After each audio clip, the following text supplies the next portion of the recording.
Salut les amis, salut et bienvenue sur votre plateforme. Les amis, aujourd'hui, à ce qui concerne l'intervention militaire au Niger, parce que vous savez, au début, quand les militaires au Niger ont pris le pouvoir de façon paisible et souverain, parce que le peuple nigérien soutient et continue de soutenir, et manifeste tous les jours, se mobilise tous les jours pour démontrer à l'Occident et aux autres pays qui veulent la guerre qu'ils sont avec les soldats, ils sont avec les nouvelles autorités. Et vous savez, il y avait beaucoup de pays qui se sont agités au début. Mais bon, ce soutien à la France s'est effrité. Et il est resté que 4 pays. Le Nigeria, la Côte d'Ivoire, vous allez comprendre pourquoi, le Sénégal et le Bénin. Et tous ces chefs d'État, ou les chefs d'État de ces 4 pays, ont un intérêt économique au Niger. Économique néfaste, nauséabond au Niger, en complicité avec le maître pilleur du Niger. Et les amis, Ombalo s'est activé, il s'est agité, et après il a compris que non, il est aussi sur la braise. Donc, c'est un peu compliqué pour lui s'il continue dans ce sens. Lui, il va quitter le pouvoir du côté de Guinée-Bissau. Josh Oponweya, c'est quelqu'un qui est resté cohérent. Vraiment, honnêtement, chers amis, c'est des leaders comme ça que nous voulons en Afrique. Il a dit clairement que on ne peut pas cautionner les coups d'État institutionnels, coups d'État constitutionnels, et après on prétend condamner les coups d'État militaires. Et il était vraiment contre cette histoire de clubs, d'élite et de protection de certains individus, j'y arrive enfin, au dépens du peuple, au dépens du pays. Et si vous allez en Côte d'Ivoire, vous pouvez vraiment mieux comprendre comment Alassane Ouattara a fait pour devenir président de la Côte d'Ivoire. La démarche d'Alassane Ouattara. Si vous allez au Sénégal, sur la base du l'esbrouf, le mensonge, vous pouvez comprendre comment Macky Sall a fait pour tromper le peuple sénégalais. Vous allez au Bénin, Patrice Talon a toujours soutenu des gens pour prendre le pouvoir au Bénin. Donc, derrière, c'était la France. Et aujourd'hui, il devient président, il ne respecte même pas ses engagements. Il veut mettre le pays à feu et à sang avec la déclaration de guerre tacite contre le Niger en se cachant derrière la CEDEAO. Les amis, le Nigeria, le Ghana même, le Nana Akufo-Addo, le roi du Ghana avait dit, le chef traditionnel, qui est comme considéré un roi d'Ashanti, a dit à Nana Akufo-Addo, tu ne peux pas aller faire la guerre contre nos frères du Niger. Et boum, le Ghana commence à dire que non, nous, on ne va pas envoyer des hommes alors. Et là, le Niger a des Djaraban, un plus grand criminel de l'Afrique. Il a dit que quand on parle de président en Afrique, vraiment, le président nigérien, c'est le grand frère de la farine. Vous connaissez la farine, donc on met dans la narine et tout ça là, oui, la coke, oui. Et il avait été arrêté, condamné aux États-Unis.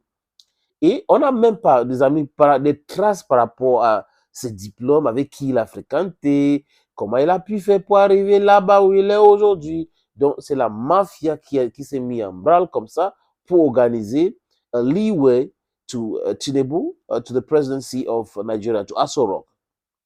Les amis, et là, bam, les révélations que c'est la CIA qui a tout manigancé pour que Tinubu devienne président au Nigeria. Comprenez très bien comment ça se passe chez nous et toutes ces manipulations-là. Après, les gens vont commencer à dire, oh, il y a l'interférence dans nos élections, la Russie fait l'interférence dans nos élections. Les amis, j'ai mis ici, depuis le début de la vidéo, cet ancien général, voilà, chef d'état-major de l'armée nigérienne, et d'autres généraux ont conseillé Tinubu clairement qu'il ne faut pas vous amuser, monsieur le président, d'aller attaquer le Niger. Ça sera une catastrophe d'abord humanitaire pour nous et ça va déstabiliser le nord du Nigeria. C'est clair, c'est le même peuple. Ça va déstabiliser de façon terrible le nord du Nigeria. Vous savez que le Niger, c'est un État fédéral. Et imaginez que le nord veut partir, les Biafrais veulent partir, tel autre parti veut partir. Ça devient complexe. Et la démarche à suivre jusqu'à déclarer la guerre, entraîner le Nigeria dans une guerre, est de passer par les deux chambres du Parlement, donc réunies ensemble pour cautionner ou donner de l'ordre ou adober ou entériner, si vous voulez bien, la décision du président de la République de les amener dans la guerre. Et jusqu'à aujourd'hui, le Sénat l'Assemblée nationale sont farouchement contre toute intervention au Niger. Et quand les généraux parlent, c'est en connaissant de cause. Et les généraux ont dit à Tinubu que tu ne peux pas chercher à faire la guerre contre un pays qui est en train de vouloir se libérer. Ce pays est dans le noir depuis plus de 65 ans. Ce pays est pillé systématiquement. Et tu viens soutenir les bourreaux de ce pays. Les bourreaux de ce pays-là, c'est l'Occident et plus précisément ou principalement la France. Est-ce que c'est normal de soutenir des gens qui sont en train de piller, détruire vos frères? Et il a commencé à comprendre ce langage. Et Tinubu commence à dire, bon, vous voyez, ben, une transition de 9 mois, pourquoi pas, nous avons fait ça ici au Nigeria, chez nous, en 99. Si c'est dans ce sens, on peut y aller. Et après, donc, petit à petit, même la France commence à abandonner son idée de protection, son idée de basomication du Niger. Parce que la France, à un moment donné, commençait à agacer tout le monde entier en pensant que Bazoum est plus important que l'État nigérien. L'État nigérien existe. Bazoum n'est pas l'État nigérien. Il était une entité dans cet État. Le Niger doit continuer à fonctionner. Quoique, si un homme passe, hein, le pays continue. Les hommes passent et le pays continue. Il n'y a pas d'homme providentiel. D'ailleurs, il est le pire, on ne va pas dire le pire parce qu'on ne dit pas le pire, il est pire comme chef d'État, Bazoum.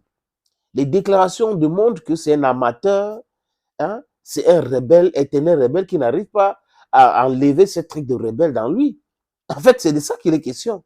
Aujourd'hui, il commence à être lâché. J'ai vu un monsieur qui est passé sur LCI France 24 qui se fait appeler ministre des Affaires étrangères alors qu'on a un ministre des Affaires étrangères qui est au Niger. Quelqu'un est en exil, quelqu'un est détourneur de fonds publics, était manipulé par la France qui voit son ambassadeur chassé, sa base militaire encerclée, et on sort ce monsieur-là dans son sommet profond, il ne veut pas dire comment, ou son sommet idyllique, et il vient commencer à raconter des inepties, et jusqu'à ces chaînes-là de propagande, mettre ministre des Affaires étrangères. Un monsieur qui n'a pas tout son cerveau. Oui, il n'a pas tout son cerveau en place, parce qu'il appelle à l'intervention de son pays. Mais la complexité de cette affaire, c'est quoi? C'est parce que il y a beaucoup de pays qui se sont mis ensemble pour soutenir le Niger. La Russie, le Mali, le Burkina Faso. Et là, ça devient un peu compliqué, les amis, pour eux. Donc, Djagaban, Tinubu commence à voir que ce n'est pas la blague. Les gens ne sont pas en train de blaguer avec lui. Les soutiens du Niger ne sont pas en train de blaguer. Et les amis, moi, je vois comment c'est vite fait au Gabon. Il y a eu le serment, il a prêté serment. Je parle de Oligui. Je vois au Burkina Mali, je ne sais pas pourquoi Abdourahmane Tiani ne prête pas serment.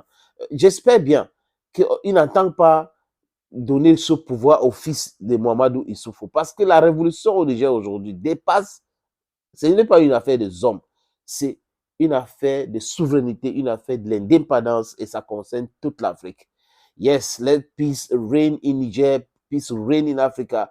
Mais nous n'avons pas peur parce que seule la lutte libère. Seule la lutte libère. S'ils ne veulent pas de façon paisible quitter, accepter que c'est fini, nous allons les pousser par la force, les amis. Restons soudés, restons unis, parce que l'Afrique, c'est le seul pays que nous avons. Les micro-États doivent venir ensemble pour former ce qu'on appelle les États-Unis d'Afrique.